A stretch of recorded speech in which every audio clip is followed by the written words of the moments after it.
Let's get to this information now. Israeli officials are becoming concerned that they may face a legal action from the International Criminal Court, that's the ICC, for their actions during the conflict in Gaza. Now, following speculation in Israeli media, the Ministry of Foreign Affairs confirmed on Sunday that it has alerted senior political and military officials that they may be subject to arrest warrants in the near future.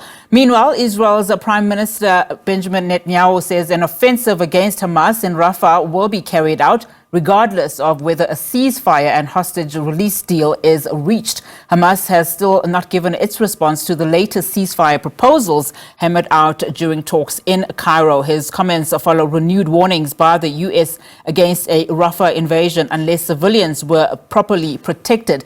Now, let's get the very latest. SABC News correspondent Sarah Coates joins us now from Tel Aviv. Sarah, while we await official confirmation, of course, on the imminent ICC matter in terms of those arrest warrants, let's start then with the imminent offensive against Hamas in Rafah and what Prime Minister Benjamin Netanyahu is saying. Well, we do need to remember here that the Prime Minister of Israel, Benjamin Netanyahu, he is under immense pressure. We're not just talking from the international partners like the United States, but here at home also he's facing intense pressure from the far right-wing flank of his government, specifically the Finance Minister, Bezalel Smotrich, and also the National Security Minister, Itamar Ben-Gvir, to go down and conduct this assault on that southern Gazan city of Rafah, or they will walk away from the government. So this is certainly one of the pressures that Netanyahu is facing here. And he did come out just a little earlier to say that we will continue until absolute victory. We will achieve our war goals. And this is defeating Hamas. The Israelis are of the belief that there are still 4 remaining Hamas battalions stationed down in Rafah. But as I mentioned, a lot of pressure from the far right-wing flank of his government. What we do need to remember is that there are also people really pressuring Netanyahu here on the Israeli street. Last night, there was a fairly large demonstration just here in Tel Aviv, thousands upon thousands of people turning out.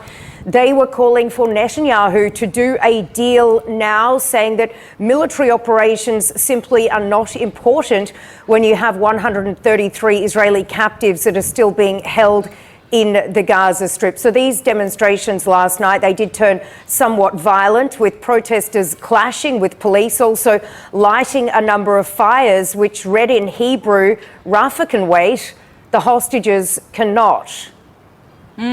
Now, what can you tell us then on the efforts, to bring stability in the region? Of course, we do know that there is this likely deal on the cards. Well, that is if Hamas comes to the party and, and looks at this deal accurately, particularly as it relates to talks in Cairo. And of course, we know that the U.S. Secretary of State, Antony Blinken, is back in the region, continuing with talks, where there is some form of hope. Just give us the latest here in terms of his trip and these talks that we are hearing about.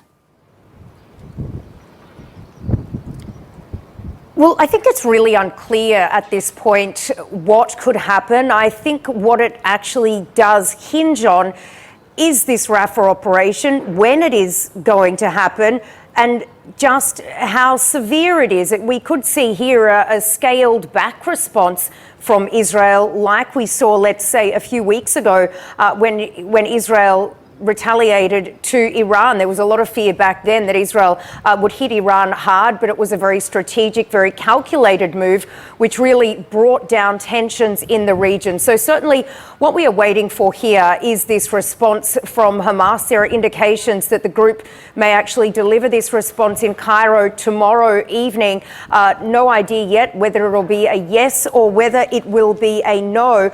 But we did hear from senior Hamas official Osama Hamdan a little earlier today. He spoke from Beirut. He said that it's clear from the Israeli paper they don't want a complete ceasefire, and they're not talking in a serious way. And what we do need to remember here is the main sticking point through all of these ceasefire and hostage negotiations, it has been the end to this war. Of course, Hamas wants a full, comprehensive ceasefire, a full withdrawal of Israeli forces from the Gaza Strip, but this is something that the Israelis are adamant will not happen until Hamas has been completely dismantled and until they go down into this southern Gazan city of Rafah. But certainly one of the things we can expect from the US Secretary of State Antony Blinken when he arrives here in Tel Aviv tonight for meetings with senior officials, we can definitely be expecting him to be pressing these officials on their plans